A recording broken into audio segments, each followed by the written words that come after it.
السلام علیکم۔ بیلی راجپوتاں کی ملکہ بائی نمرہ احمد، ایپیسوڈ 2۔ جبکہ اس حویلی میں موجود اپنا 50% حصہ بھی انہوں نے لیڈی مایا کے نام کر دیا ہے۔ باقی 50% حصہ پہلے سے ہی ٹھاکر شیکھر کے تایا ٹھاکر رگھو ناتھ کے نام ہے۔ تایا رگھو ناتھ نے اب کے بے چینی سے پہلو بدلا۔ اور کچھ؟ وہ اسی طرح ٹانگ پہ ٹانگ چڑھائے بیٹھی عام سے انداز میں پوچھ رہی تھی۔ جی نہیں، وکیل صاحب نے فائل میز پہ رکھ دی۔ ہال کمرے میں خاموشی چھا گئی۔ مایا کے چہرے پہ بلا کا اطمینان و سکون تھا، جیسے اس نے تمام فیصلے کر لیے ہوں۔ مجھے شیکھر کی جائیداد نہیں چاہیے، اسی بے تاثر لہجے میں چند لمحے بعد وہ بولی تو دونوں اشخاص بری طرح چونکے۔ میں حویلی میں اپنے نصف حصے کو ٹھاکر رگھو ناتھ کے نام کرنے پہ تیار ہوں۔ ٹھاکر صاحب، آپ کاغذی کارروائی کر لیں، جبکہ باقی جائیداد۔ وہ سانس لینے کو رکی۔ ٹھاکر رگھو ناتھ دم سادے اس کی بات کی تکمیل کے منتظر تھے۔ باقی جائیداد میں کسی فلاحی ادارے کے نام کرنا چاہتی ہوں۔ شیکھر کی بہت خواہش تھی کہ ہم دونوں مل کر کوئی ٹرسٹ یا خیراتی ادارہ قائم کریں۔ شیکھر کو تو زندگی نے مہلت نہیں دی۔ سنہری آنکھوں میں پانی تیرنے لگا۔ مگر میں اس کی یہ خواہش پوری کرنا چاہتی ہوں۔ ٹھاکر صاحب، مجھے امید ہے کہ آپ یہ جائیداد بکوانے میں میری مدد کریں گے۔ شکریہ۔ وہ اٹھ کر کھڑی ہوئی۔ ایک آنسو ٹوٹ کر چہرے پہ پھسلتا گیا۔ آپ بیٹھیے، میں چلتی ہوں۔ ساڑی کا پلو دائیں ہاتھ میں سنبھالتی وہ ان کے سامنے سے گزر کر سیڑھیوں کی جانب بڑھ گئی۔ ریلنگ پہ ہاتھ دھرے پہلی سیڑھی پہ قدم رکھتے ایک ثانیے کو اس نے مڑ کر انہیں دیکھا۔ میں امید کرتی ہوں یہ سب کچھ جلدی ہو جائے گا۔ میں اس مہینے واپس انگلستان جانا چاہتی ہوں۔ اب اس ملک میں شیکھر کی یادوں کے ساتھ رہنا میرے لیے کٹھن ہو گیا ہے۔ امید ہے آپ میری ذہنی حالت سمجھ سکیں گے۔ پھر وہ تیزی سے سیڑھیاں چڑھتی گئی۔ ان دونوں کی نگاہوں نے اس کا اوپر تک تعاقب کیا، یہاں تک کہ وہ اپنے کمرے کے دروازے کے پیچھے غائب ہو گئی۔ شیکھر اور فلاحی ادارہ؟ ٹھاکر رگھو ناتھ نے گہرا سانس بھرا۔ تھا تو میرا بھتیجا، مگر اس سے یہ توقع ناممکن سی لگتی ہے۔ وہ عیاش سا شخص تھا، پتہ نہیں۔ انہوں نے دانستہ بات ادھوری چھوڑی۔ وکیل صاحب خاموشی سے کاغذات سمیٹنے لگے، جیسے ٹھاکر کی بیزاری کی وجہ سمجھ رہے ہوں۔ بیچاری مایا۔ فائلیں بریف کیس میں رکھتے ہوئے انہوں نے ترہم سے سوچا، اتنی خوبصورت عورت، محبت کی شادی، اور محبت بھی ایسی کہ برطانوی شہزادی نے محل چھوڑ دیے اس قبول صورت ٹھاکر شیکھر کے پیچھے، اور پھر یوں بھری جوانی میں بیوگی، اور دل ایسا خالص کہ اتنی بڑی جائیداد سے ایک ٹکا لینے کا لالچ نہیں، اتنی ہی آسانی سے سب کچھ چھوڑ دیا۔ مگر جانے یہ ٹھاکر اس کو اتنی ہی آسانی سے چھوڑیں گے یا نہیں؟ بیچاری انگریز لڑکی کدھر پھنس گئی ہے ان راجپوتوں میں؟ ٹھاکر رگھو ناتھ اور وکیل صاحب اپنی اپنی سوچوں میں گم تھے۔ رات کی کالی چادر میں غبار کی تہہ لگی تھی۔ شام میں ہلکے ہلکے جھکڑ چلے تھے اور پھر ہوا ساکن ہو گئی، مگر معمولی سا گرداب بھی فضا میں ٹھہرا تھا۔ آج مسلمانوں کا کھنڈر ہوا پرانا قبرستان بھی معمول سے زیادہ گرد آلود تھا۔ برگد کا بوڑھا درخت دکھ سے سارے میں چھائی ویرانی دیکھ رہا تھا۔ اس کی عمر رسیدہ کمزور شاخیں زمین کی جانب جھکی جھکی سی تھی۔ جہاں موجود ایک سیاہ لبادے میں ملبوس ذی نفس کی کدال کچی زمین کھود رہی تھی۔ مٹی اڑ کر اوپر آتی، چوگا پوش کا لباس مٹی سے اٹھ چکا تھا، مگر اس کے ہاتھ تیزی سے کام کر رہے تھے۔ ایک لمحے کو رک کر اس نے کمر سیدھی کی اور چہرے پہ آیا پسینہ صاف کیا۔ اس کا تنفس تیز تیز چل رہا تھا، انداز میں تھکان سی تھی۔ برگد کا بوڑھا درخت گواہ تھا کہ اس کا جسم پچھلے کئی گھنٹوں سے یہ مشقت اٹھا رہا تھا، اب شاید اسے تھکاوٹ ہونے لگی تھی۔ چند لمحے سستا کر اس نے پھر سے جھک کر کھودنا شروع کر دیا۔ 3-4 دفعہ ہی کدال ماری تھی کہ دور کسی کے بولنے کی آواز سناٹے کو چیرنے لگی۔ چوگا پوش نے چونک کر سر اٹھایا۔ قبرستان کے کھلے پھاٹک کے اس پار دو اشخاص باتیں کرتے چلے آ رہے تھے۔ ان کے قدموں تلے کچے راستے کی دھول اٹھ رہی تھی۔ ایک ان میں کرم دین تھا اور دوسرا اس کا چچا زاد حاجی بشیر۔ کرم دین نفی میں سر ہلاتے ہوئے کسی بات پر بحث کر رہا تھا کہ یکا یک کھلا پھاٹک دیکھ کر ٹھٹکا۔ حاجی، اتنی رات گئے پھاٹک کیوں کھلا ہے؟ بات حیرت کی تھی۔ قبرستان کا یہ پھاٹک عموماً بند ہی ہوتا تھا اور اس پر ایک موٹی زنجیر اور تالا چڑھا ہوتا تھا۔ معلوم نہیں، حاجی بشیر ہچکچایا۔ گاؤں والے کہتے ہیں کہ عرصہ ہوا یہاں سایہ ہو گیا ہے، رات کو ادھر سے آوازیں آتی ہیں، جانے کتنا سچ ہے کتنا جھوٹ۔ تالا تو عرصہ ہوا ٹوٹ چکا ہے۔ دونوں کھلے پھاٹک کے سامنے کھڑے تھے۔ چلو حاجی، چل کر ایک دفعہ دیکھیں تو اندر ہے کیا؟ رہنے دو کرم دین۔ حاجی بشیر بے اختیار ایک قدم پیچھے ہٹا۔ ڈرتے کیوں ہو؟ گاؤں والے تو پر کا پرندہ بنا ڈالتے ہیں، ایک دفعہ دیکھیں تو صحیح کہ ہے کیا۔ آواز تو ابھی بھی مجھے آ رہی ہے۔ کرم دین نے پہل کی اور پھاٹک پار کیا۔ حاجی بشیر ہچکچاتا ہوا چند قدم پیچھے تھا۔ سامنے چند قبروں کے ایک طرف بڑا سا گھڑا تھا اور ارد گرد مٹی کی ڈھیریاں تھیں۔ اس گھڑے میں کیا ہو سکتا ہے بھلا؟ کرم دین سوچتا بڑبڑاتا قریب آیا۔ رات کی وحشت یا قبرستان کی ہیبت، اسے تھوڑا تھوڑا خوف محسوس ہوا۔ جسم کے رونگٹے کھڑے ہونے لگے۔ وہ دونوں آگے پیچھے چلتے گھڑے کے قریب آئے۔ کرم دین نے آیت الکرسی پڑھتے ہوئے اندر جھانکا۔ گھڑا تاریک اور خاموش تھا، بہت گہرا نہیں تھا۔ اندر ایک سیاہ سی گٹھڑی پڑی تھی، جیسے کپڑے کی گٹھڑی ہو۔ اس سے پہلے کہ کوئی جھکتا، گٹھڑی آن کی آن میں کھڑی ہو گئی اور دھول کا ایک طوفان ان کی طرف آیا۔ گرد ان کی آنکھوں میں پڑی اور وہ بے اختیار آنکھیں ملتے چیختے چلاتے پیچھے ہٹے۔ چوگا پوش نے انہیں دھکیلا اور جست لگا کر پھاٹک پار کر گیا۔ کچھ دیر بعد ہر رات کی طرح چھائے اندھیرے نے اسے نگل لیا۔ مایا دیوی، روپا اسے تلاش کرتی زنان خانے کے دلان تک آئی تھی۔ حویلی کے پچھواڑے اونچے ستونوں کا برآمدہ تھا۔ برآمدے کے آگے 3 سیڑھیاں بنی تھیں۔ وہ سب سے اونچی سیڑھی پہ بیٹھی سامنے فضا میں جانے کیا کھوج رہی تھی۔ روپا کی آواز پہ آہستہ سے سر اٹھایا۔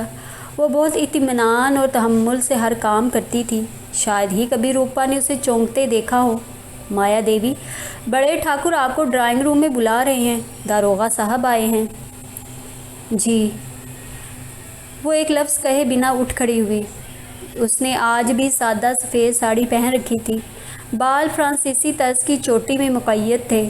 چوٹی کے بلوں میں کہیں کہیں سے موتی جھلک رہے تھے۔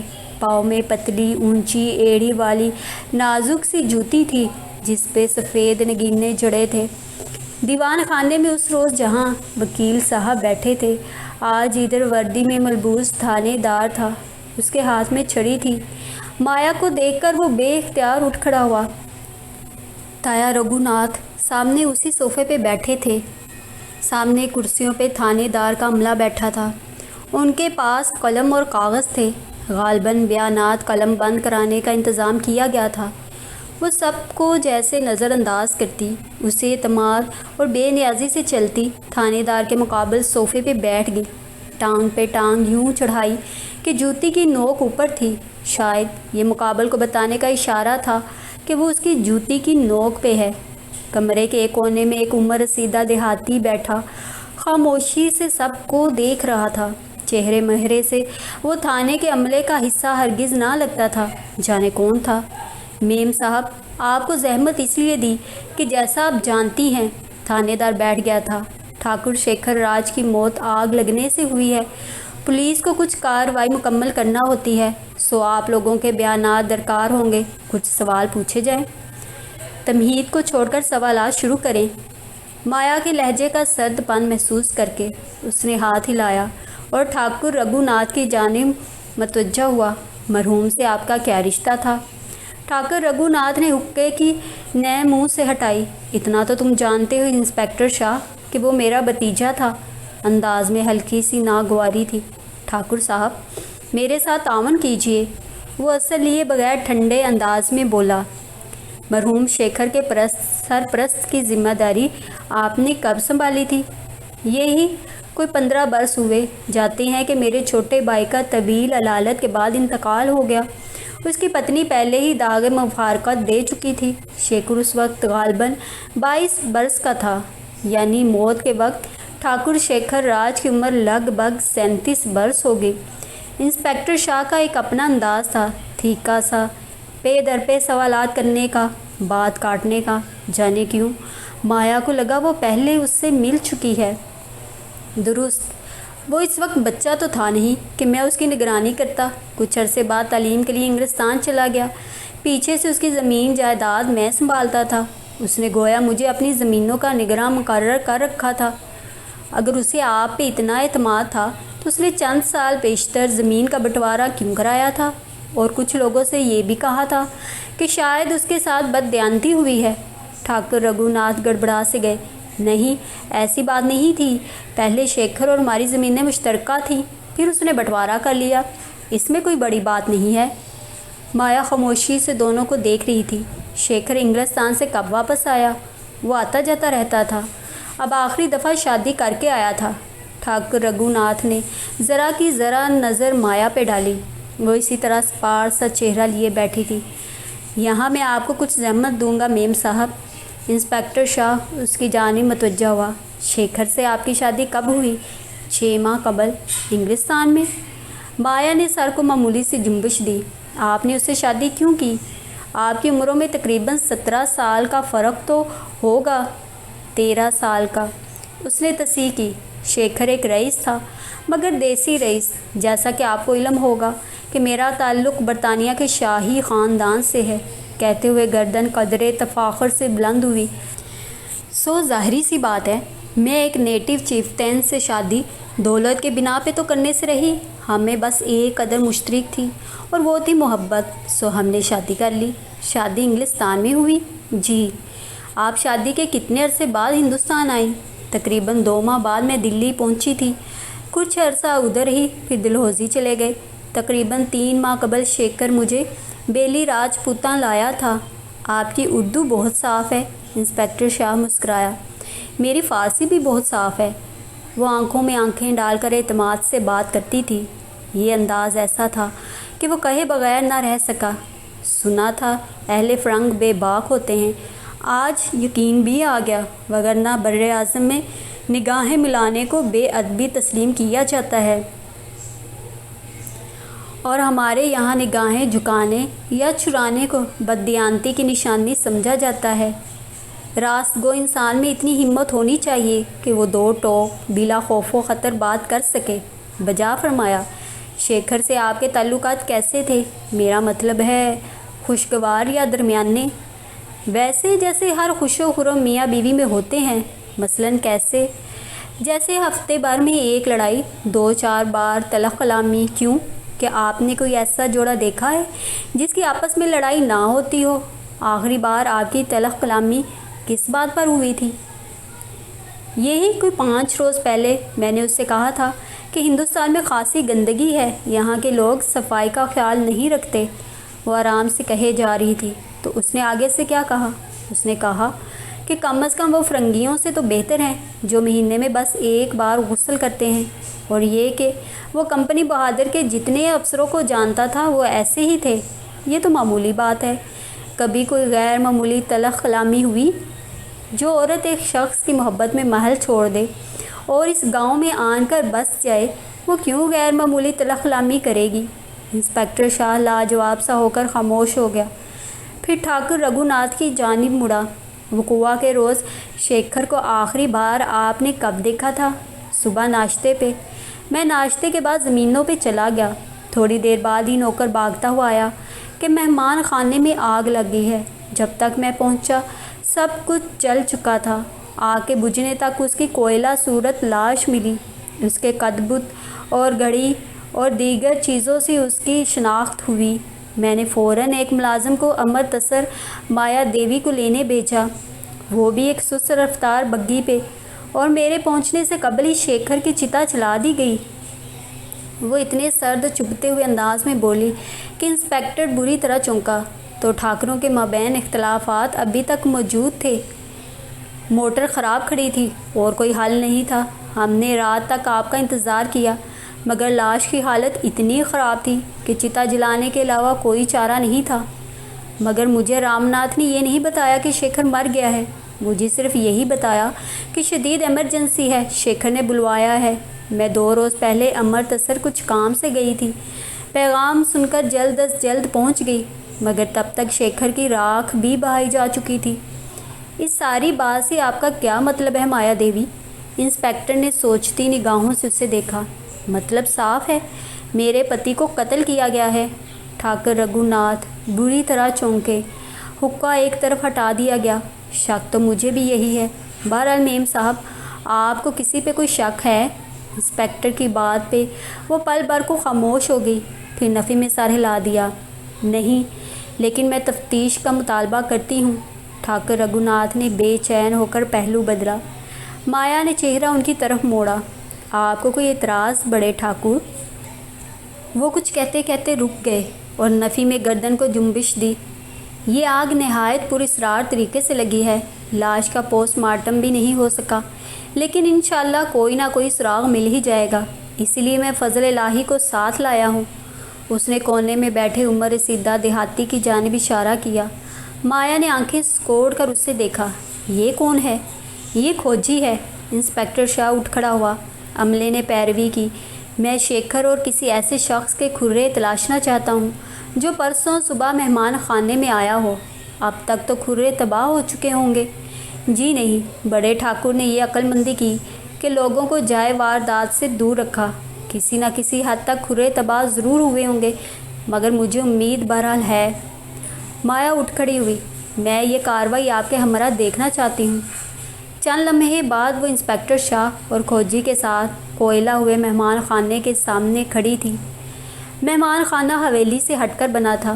اس کی چوکھٹ کے آگے باغیچے کی گھاس تھی، وہاں کھروں کا سوال ہی پیدا نہیں ہوتا تھا۔ مہمان خانے کا پچھلا دروازہ کھلا تھا۔ میرا قیاس ہے کہ اس روز شیکھر پچھلے دروازے سے مہمان خانے میں داخل ہوا تھا۔ یہ کمرہ دراصل شیکھر کی لائبریری تھا۔ یہاں اس کی ڈھیروں کتابیں رکھی تھیں اور وہ فرصت میں ادھر وقت گزارتا تھا۔ وہ سینے پہ ہاتھ باندھے کھڑی بتا رہی تھی۔ اس کا رویہ نسبتاً بہتر تھا۔ وہ جلے ہوئے کمرے کے اندر سے ہو کر پچھلے دروازے تک آئے۔ کھوجی دروازے کی چوکھٹ پہ جھک کر دیکھنے لگا۔ کھرے موجود ہیں، آگے سارا کچا ہے، یقیناً کھرے مل جائیں گے۔ پھر وہ جھک کر دیکھتا آگے بڑھنے لگا۔ وہ دونوں پیروی کرتے باہر آئے۔ مایا کو کچی زمین پہ مدھم سے بجھے بجھے نشانات دکھائی دیے۔ چھوٹے ٹھاکر کا کھرا میں پہچانتا ہوں، مگر اس کے 2 کھرے ہیں۔ شیکھر پہلے دروازے تک آیا تھا، پھر پلٹ گیا، پھر دوبارہ اندر آیا، مگر وہ پلٹ کر کدھر گیا؟ ٹھہرے شروع سے دیکھتے ہیں۔ کھوجی آگے بڑھ گیا۔ وہ دونوں کھروں سے بچتے اس کے پیچھے آئے۔ یہ دیکھیں، یہ شیکھر ٹھاکر چلتا ہوا آ رہا ہے۔ انداز میں سستی ہے، تھکاوٹ سے آہستہ آہستہ چل رہا ہے، شاید کسی گہری سوچ میں ہے۔ کھوجی زمین پہ بیٹھا میٹھے میٹھے نشان دے کر بول رہا تھا۔ اس کا انداز ایسا تھا کہ جیسے سامنے پوری فلم چل رہی ہو۔ مایا نے ان نشانوں کو دیکھا۔ اسے کچھ سمجھ میں نہیں آیا۔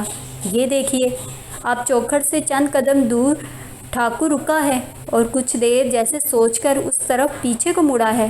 پہلے وہ حویلی کے اندر کے راستے سے ادھر آیا تھا، اب اس طرف باہر کو جا رہا ہے، تیز سے چل رہا ہے، غصے میں ہے۔ وہ بولتے بولتے کھروں کا پیچھا کر رہا تھا۔ یوں لگتا تھا جیسے اس کے اندر کوئی روح گھس گئی ہو اور وہ وقت میں پیچھے جا کر لمحے امر کر رہا ہو۔ اب وہ حویلی کے پچھلے پھاٹک تک جا پہنچا ہے۔ یہاں رک کر اس نے اپنا جوتا جاڑا ہے۔ مجھے تو کچھ نظر نہیں آ رہا، آپ کو کیسے علم کہ اس نے ادھر رک کر جوتا جاڑا ہے؟ مایا بیزاری سے بولی۔ کھوجی نے سر اٹھایا۔ اس کے خزاں رسیدہ چہرے پہ تجربے کی لکیریں تھیں۔ عمر گزری ہے اس کام میں بٹیا رانی۔ بچپن میں جو کھرے اپنے باپ کے ساتھ دیکھتا تھا وہ آج تک ذہن میں نقش ہیں۔